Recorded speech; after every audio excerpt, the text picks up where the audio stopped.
모든 영상에 소개하는 내용들은 각자의 판단에 맡깁니다. 리 에이스 채널은 항상 모든 영상에 있어서 유료로 하는 것들은 신중하게 결정하시는 것이라고 말씀드립니다. 아울러 무료로 하는 것들 역시 각자의 판단으로 선택해서 결정하시는 점이라는 것을 강조드립니다. 안녕하세요, 리 에이스입니다. 자, 여러분들 이번 시간은 가상자산, 불공정거래 정보의 움직임에 대해서 한번 살펴볼게요.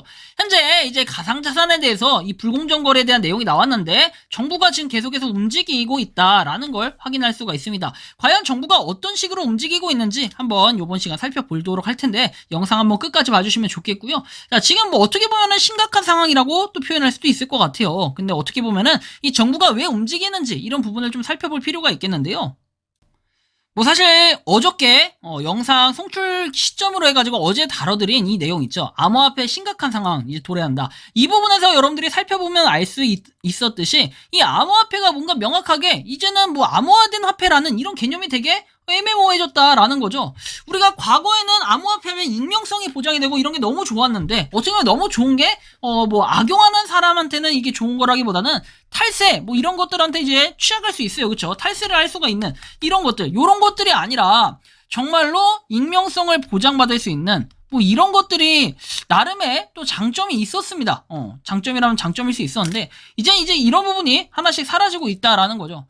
최근에 이제 이슈가 됐던 게 가상자산 이용자 보호법 해가지고 이제 어저께 같은 경우에는 국가 차원에서 어떻게 움직이는지 다뤄봤다면 현재는 이제 국내에서 어떻게 이제 돌아가고 있는지 이런 부분을 살펴보는 건데 국회 정무위의 전체 회의에 통과를 했다라는 이런 내용이 나옵니다. 그래서 좀 더 자세하게 살펴보면은 국회 정무위는 11일 전체 회의에서 가상자산 보호에 관한 이제 법안을 의결했다 해가지고 해당 법안은 가상자산과 관련된 불공정 거래를 규제하고 이용자를 보호하는 내용이 핵심이라고 합니다. 그런데 이번 법안은 암호화폐, 암호자산, 디지털자산 등으로 용어를 가상자산으로 통일을 했다. 가상자산은 경제적 가치를 지닌 것으로서 전자적으로 거래 또는 이전될 수 있는 전자적 증표로 정의를 했다고 합니다. 중앙은행 디지털 화폐는 가상자산에서 제외가 된다라는 거죠.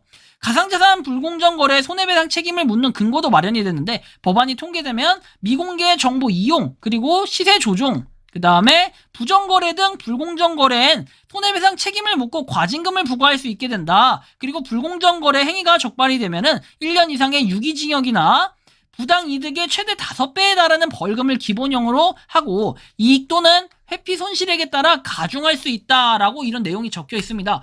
참 그냥 내용만 보면 굉장히 좋아 보이는 이런 부분인데 근데 과연 이게 왜 생긴 걸까? 이런 배경을 알아야 됩니다.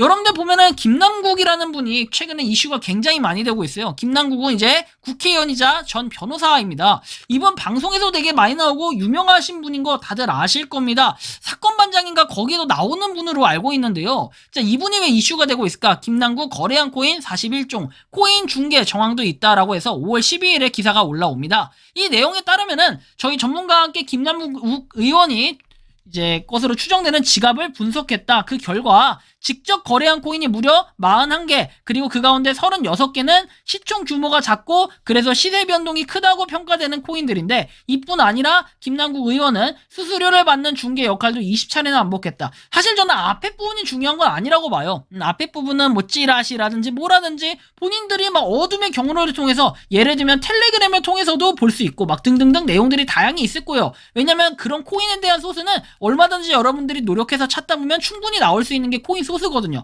근데 김남국 의원이 수수료를 받는 중개 역할을 했다. 자, 일단 여기서 이게 물음표가 됩니다. 우리가 그 임창정 씨가 현재 이슈되고 있는 그런 부분이랑 약간 비슷한 맥락으로 좀 작용하지 않을까라는 느낌도 드는데 이제 그분은 임창정 씨는 뭐 수수료를 받았다 이것까지는 알 수 없지만 뭐 그런 부분의 맥락에서 한번 봤을 때는 약간의 결이 비슷한 느낌이 드는데 좀 다르다라는 거. 자, 민주당 김남국 의원의 것으로 추정되는 4개의 가상화폐 지갑에는 생성일로부터 현재까지 2년여간 3,000건에 달하는 거래 내역이 담겨있다. 와, 난 나보다 많은 것 같아요. 훨씬 더 많은 것 같은데 저도 그렇게까지는 안 하는 것 같아요. 과거엔 거래 많이 했는데 최근에 안 하니까. 자, 취재진이 블록체인 전문가와 함께 내역을 일일이 분석한 결과 50여 개의 코인 중에 41종의 코인을 직접 거래에 투자한 것으로 확인이 됐다. 그래요. 이게 그렇게 문제가 될까? 이렇게 볼 수도 있겠는데 36개는 글로벌 가상자산 시황 중개 사이트 기준 시가총액 1억 달러 이하 순위로는 244위 미만의 이른바 잡코인들이다. 사실 이런 코인을 굳이 거래를 한다. 이런 거는 뭐냐면 그냥 거래량이 낮은 거. 우리가 지금 뭐 시세 그 주가 조작 이런 것들로 좀 이슈 논란이 되고 있다는 게 그 비슷하다는 게 약간 이런 부분에서 비슷하다는 거예요. 거래량이 굉장히 낮고 사람들의 관심도가 낮은 거를 갖다가 어떻게 해요? 낮은 가격에 사서 그래서 시세가 좀 오르고 사람들이 사면 이렇게 약간 올라가면은 그때 판매를 하면 와장창 무너지겠죠. 그러면은 어쨌든 와장창 무너지기 전에 여기서 팔면은 시세 차익이 되는 겁니다, 나름. 그러니까 그런 거 위주로 좀 노렸다라는 이런 정황이 아닐까 싶긴 한데요. 뭐 갓 출시된 클레이페이 코인을 30억 원어치 매수한 것이 대표적이다. 와, 클레이페이 여러분들 잘 알지 않나요? 되게 유명한 건데 이거를 갖다가 30억 원어치 매수한 것이 대표적이라고 합니다. 그리고 한두 곳의 코인 거래소에만 상장돼 있거나 상장 전 개인 간 사설 거래소에서 거래되는 코인들을 대상으로 공격적인 투자를 한 것으로 추정이 된다. 사실 이 부분이 이제 정황 약간 심증 이런 느낌이 있지만 물증이 딱 잡히고 나면 정말 빼박일 것 같긴 해요. 그런데 뭐 이런 내용이다 더불어 김남국 논란의 가상자산법 국회 정무위 통과라고 하죠. 결국에는 정리를 해보면은 국회의원이 어때요? 국회의원 이분이 좀 논란이 되고 있으니까 이거에 따라서 국회 정무위를 통과했다. 결국엔 정치적으로 이용했다. 사실 이렇게밖에 안 보입니다. 근데 이렇게 하면은 문제가 뭐냐면은 뭐 이렇게 공개를 하는 건 되게 좋아요. 저는 이거에 대한 법안이 국회의원 정말로 때려잡기식이라 그러면은 정말 긍정적이라고 생각을 합니다. 국회의원들 그다음에 고위직 공무원들 이런 분들 어때요? 다 막 코인 투자하는데 이렇게 정말로 뭐 암흑의 거래, 암거래라는 거 어둠의 경로를 통해 가지고 뭔가 거래를 하고 여기서 수익을 챙긴다. 이건 이제 추정일 뿐이에요. 이렇다라는 게 아니에요. 실제로 뭐 국회의원이 이랬다라는 게 아니라 이제 이런 분들이 있기 때문에 이런 분들을 처단하기 위해 만든 법안이라고 하면은 100번 동의하겠지만 그냥 방금처럼 저 사람 그냥 A라는 국회의원 한 사람 그냥 잡아서 족치겠다라는 생각으로 이렇게 법안을 갖다 통과시키려고 한다면은 사실 저는 이거는 정치적인 이용일 뿐이지 정치적 이용을 통해서 국민들의 여론을 조성한다? 전 이건 아니라고 봅니다. 왜냐면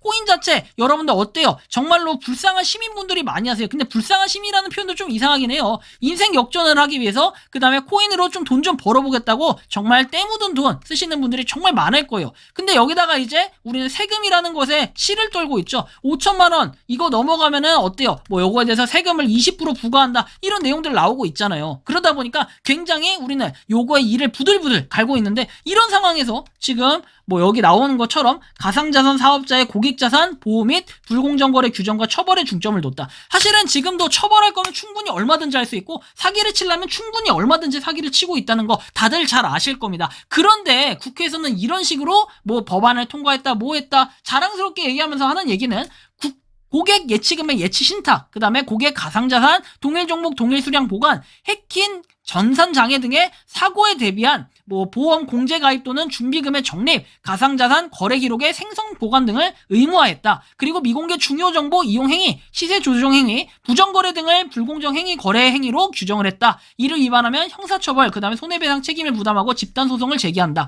이렇게 얘기하는데 사실 이제는 어떻게 보면 뭐 대통령령을 통해서 정리하기로 했다라고 하는데 더 이상 암호화폐라는 건 어때요? 익명성 보장이 안 되는 그런 거예요. 익명성 보장이 안 되고 그냥 암호화폐라는 이름이 없어지고 이제는 가상자산 뭐 이런 식으로 표현을 하잖아요. 그냥 가상의 자산이고 무형의 자산이다. 이런 식으로밖에 표현이 안 되기 때문에 사실상 도대체 이게 뭘까? 근데 한편으로 이런 생각이 좀 들더라고요. 우리가 비트코인이라든지 이더리움이라든지 뭐 이런 것들 다 지금 실제로 카드 가지고 이렇게 카드 막 발급받아가지고 체크카드 같은 거 발급받고 해가지고 어떻게요? 이거 가지고 뭐 여러분들이 매장 같은데 예를 들어서 맥도날드 최근에 뭐 외국에서는 이걸 맥도날드로 비트코인으로 결제했다 이런 거 너무 많이 보잖아요. 뭐 스타벅스도 있고 퀀텀으로 뭐 스타벅스 국내에서 있었다 이런 얘기도 있고 하는데 근데 이 와중에 이제 가상자산이라는 이름을 쓴다. 전 이것도 사실은 조금 애매모호한 부분이 있고 두 번째는 아까 말씀드렸던 암호화폐라는 부분. 이 암호화폐라는 게 결국에는 암호화된 화폐 그리고 익명성을 보장하는 요런 게 원래 큰 가장 두드러진 특징이자 이걸 장점이라고 보긴 좀 애매하겠지만 뭐 장점이라면 장점이라고 볼 수도 있는 건데 이것을 이제 아예 깨버리는 그냥 뭐 주식이랑 그렇게 다를 게 없어 보이는 이런 느낌이 드는 거죠. 그러다 보니까 예전처럼 뭐 업비트나 뭐 이런 데 보면은 비트코인이 1억 간다. 반드시 갈 거다. 이렇게 얘기하는데 이거에 대해서 이제 세금을 20% 물린다라고 하면은 과연 이 비트코인이나 이더리움이나 이런 것들이 쭉쭉 올라가지고 뭐 1억을 넘어서 2억 가고 3억 가고 이런 식으로 할 수 있을까요? 이것은 사실상 불가능에 가깝지 않을까? 전 이런 생각을 좀 해보기도 합니다. 여러분들이 생각하시는 이 가상자산 불공정거래 정부의 움직임에 대해서 어떻게 생각하십니까? 자유롭게 의견을 댓글로 남겨주시면 좋겠습니다. 이번 영상은 여기서 마치는 걸로 하겠고요. 도움이 되셨다면 구독과 좋아요, 알림 설정 부탁드리겠습니다. 코인 시장이 하루빨리 좀 더 좋아지고 좀 더 완화돼서 많은 사람들이 부자가 되진 못해도 조금이라도 용돈벌이 정도 할 수 있는 그런 시대가 오기를 바라는 마음입니다. 영상 마치겠습니다. 에이스였습니다. 감사합니다. 평소에 궁금하셨지만 내가 시도해보기 어렵거나 시간 낭비하고 싶진 않고 새로운 제보를 해주실 분들께서는 아래의 주소로 메일을 보내주시면 제가 해결해드리겠습니다. 단톡방은 유튜브 검색창에 소통창구를 개설했습니다를 검색해주셔서 확인하시면 됩니다.